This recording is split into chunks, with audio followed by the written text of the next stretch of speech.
एक रात हॉस्पिटल में टुन्नी चुड़ैल की डिलीवरी होने वाली थी। वो रात बहुत भयानक थी। बाहर डरावनी आवाजें आ रही थीं। तभी थोड़ी देर बाद एक छोटी चिड़िया बच्ची की रोने की आवाज आई। तभी टुन्नी चुड़ैल चिड़िया बोली,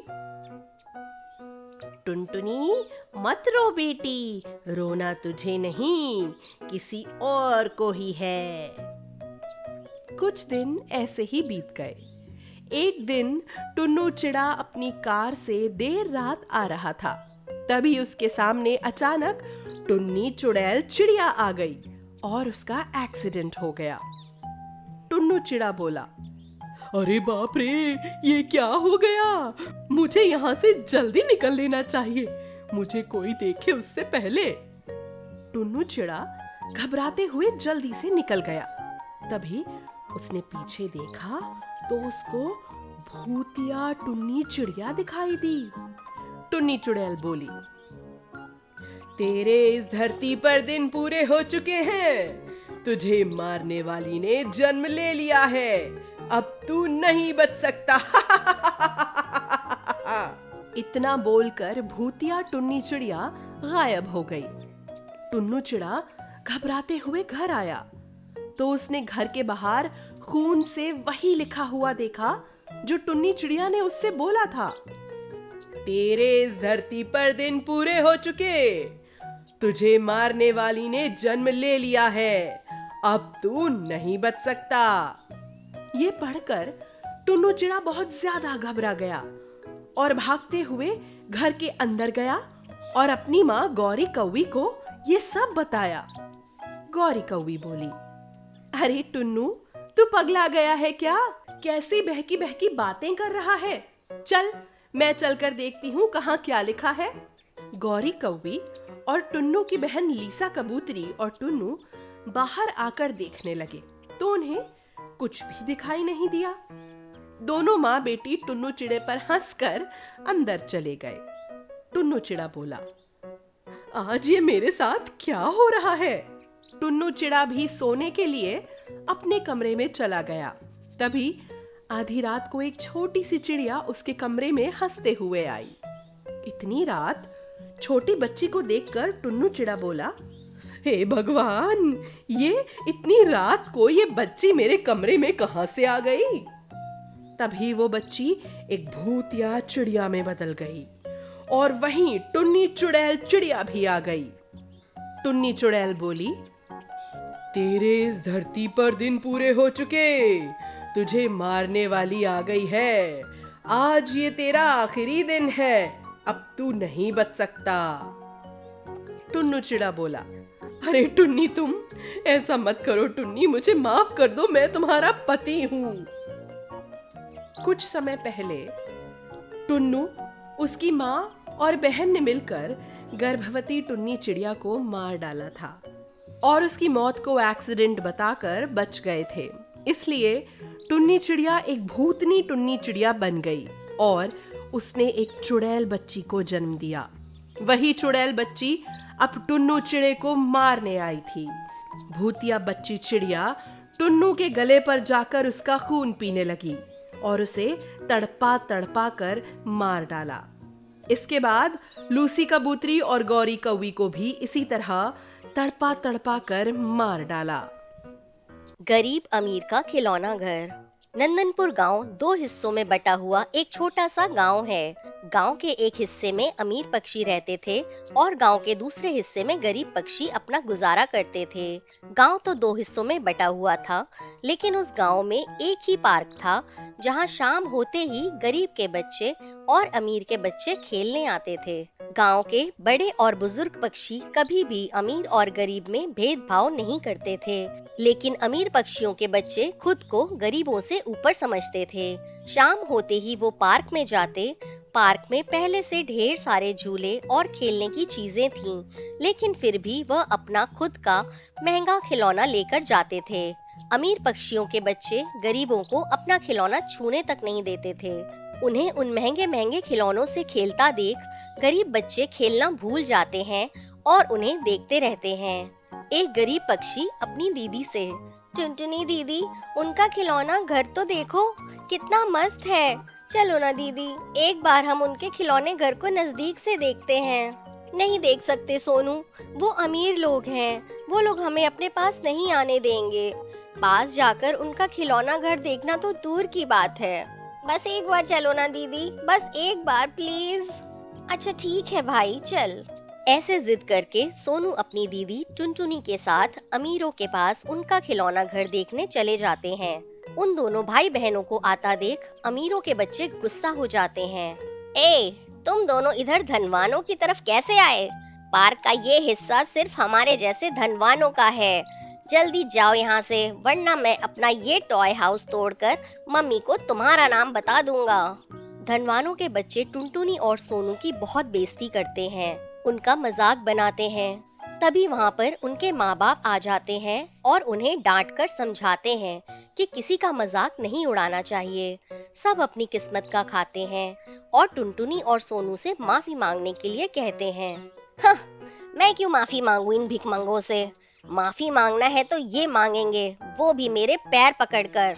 ऐसा कहकर वो घमंडी बच्चे वहाँ से चले जाते हैं। उनके जाने के बाद उनके पापा टुनटुनी और सोनू से माफी मांगते हैं। मेरे बच्चों की तरफ से मैं तुमसे माफी मांगता हूँ बेटा, शाम हो गई है, तुम दोनों भी अब अपने घर जाओ। ऐसा कहकर वो वहाँ से चले जाते हैं। टुनटुनी और सोनू भी इतनी बेइज्जती सहने के बाद उदास होकर अपने घर लौट जाते हैं। घर पहुँचने के बाद हर रोज खुशी से इधर उधर कूदने वाले बच्चों को उदास देखकर टुनटुनी और सोनू की माँ उनके पास आती हैं। क्या बात है बच्चों, आज मुंह इतना लटका लटका सा क्यों है तुम दोनों का? पार्क में खेलते खेलते गिर गए थे क्या? कुछ नहीं माँ, बस जोरों की भूख लगी है। सुबह से तुम्हारे हाथ का स्वादिष्ट खाना जो नहीं खाया है। टुनटुनी ऐसा कहकर कुछ भी नहीं हुआ ऐसा दिखाना चाह रही थी, लेकिन छोटा सोनू अपने आप को रोक न सका और रोते हुए अपनी माँ की गोद से लिपटकर उन्हें सारी बात बता दी। सारी बातों को सुनकर, देखो बेटा, हमारे पास खाने के लिए 2 वक्त की रोटी और सर पर छत है। बहुत लोगों को इतना भी नसीब नहीं होता। जो जैसा है उन्हें वैसे ही रहने दो। जीवन में कुछ बड़ा करना है तो उसके लिए हमें मेहनत करनी चाहिए, लेकिन दूसरों को देखकर ईर्ष्या और जलन का भाव नहीं रखना चाहिए। तुम दोनों समझे मेरी बात को? हाँ माँ, अच्छे से समझ गए। दोनों भाई बहन फिर खुशी से खाना खाकर सोने चले जाते हैं। अगले दिन से टुनटुनी पार्क में जाना बंद कर देती है। छोटा भाई सोनू अकेले ही पार्क में जाता है और वो छोटा बच्चा धनवानों के महंगे महंगे खिलौनों को देखकर खुद को रोक नहीं पाता और फिर से सीधा उनके पास चला जाता है। अमीरों का एक बच्चा सोनू से, हा हा हा हा, क्यों रे, आज तू अकेले ही आया है? तेरी वो गंदी बहन कहाँ है? हा हा हा हा। हाँ भैया, इन भिखारियों के साथ ऐसा ही होता है जब ये हमारी बराबरी करना चाहते हैं तो। चलो भैया, इस पर ध्यान मत दो और हम दोनों अपनी रेलगाड़ी से खेलते हैं।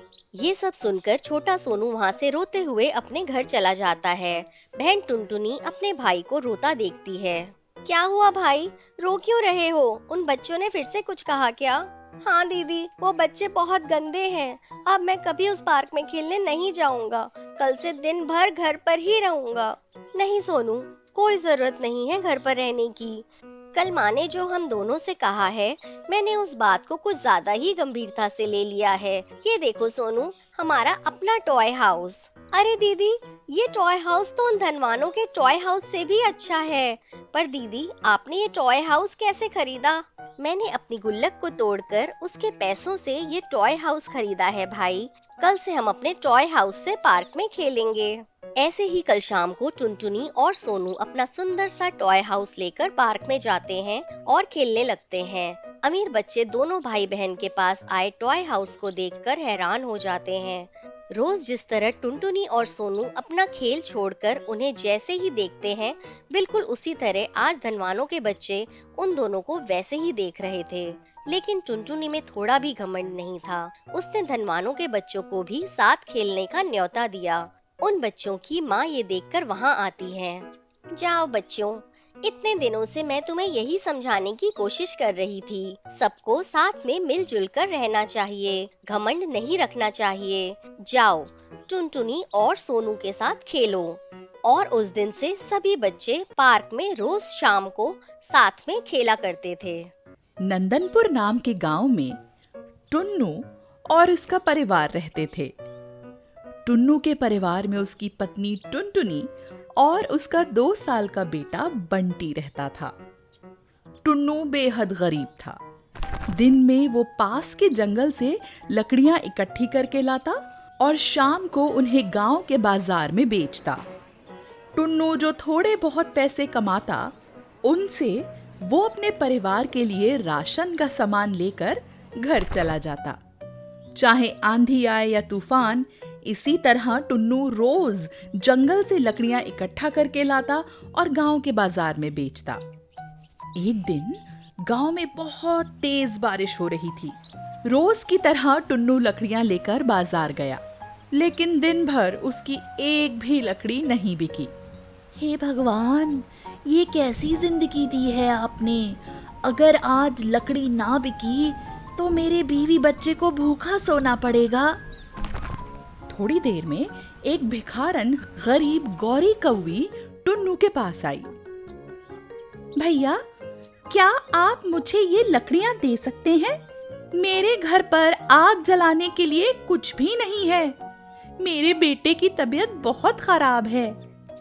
हाँ बहन, ये तुम रख लो। गौरी वो सारी लकड़ियां ले गई। आज फिर मेरा परिवार भूखा ही सोएगा, हे प्रभु। ये सोचकर परेशान टुन्नू घर की तरफ निकल पड़ा। तभी रास्ते में उसे 3 जादुई घर दिखे, जिसमें से एक सोने का घर था। वहां जाके टुन्नू बोला, अरे, इस रास्ते में मैंने तो पहले कभी ये घर नहीं देखा। तभी जादुई सोने का घर बोला, हाँ टुन्नू, मैं सिर्फ उसे ही दिखता हूँ जो दूसरों की कोई मदद करते हैं। इस जादुई घर में तुम अपने घर से कोई भी 10 साल या उससे पुरानी चीज लाओगे तो वो सोने में बदल जाएगी। लेकिन एक बात का ध्यान रखना, तुम इस सोने के घर में आ चुके हो तो अब तुम बाकी के 2 घरों में नहीं जा सकते। इसके बाद टुन्नू अपने घर चला गया और अपने पिता की पुरानी कटोरी उठाकर ले आया, जिसमें उसके पिता खाना खाते थे। वो कटोरी सोने की बन गई।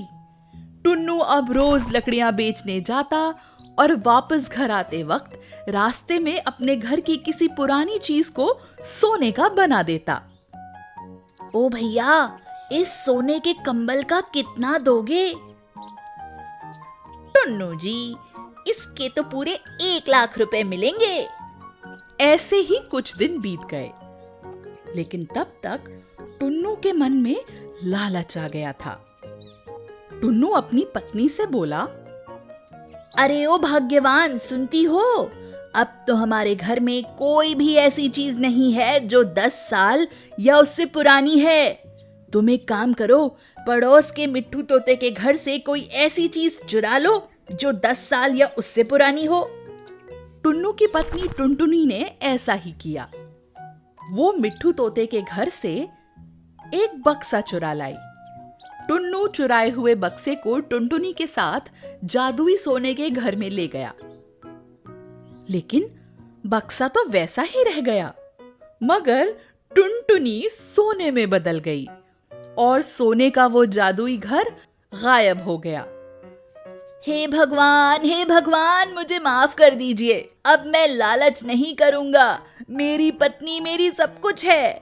आप इसे ठीक कर दीजिए और मैं वादा करता हूं कि अब से जिंदगी में कभी लालच नहीं करूंगा। तभी वहां तेज रोशनी चमकी। टुन्नू, तुम एक नेक पक्षी हो, फिर भी तुमने लालच किया। मैं तुम्हारी पत्नी को इस बार तो ठीक कर देता हूँ, लेकिन ध्यान रहे, अब तुम इस जादुई घर को कभी भी देख नहीं पाओगे। टुनटुनी फिर से पहले जैसी हो गई और टुन्नू के परिवार ने अब तक जो पैसे जमा किए थे, उनकी मदद से पूरा परिवार खुशी खुशी रहने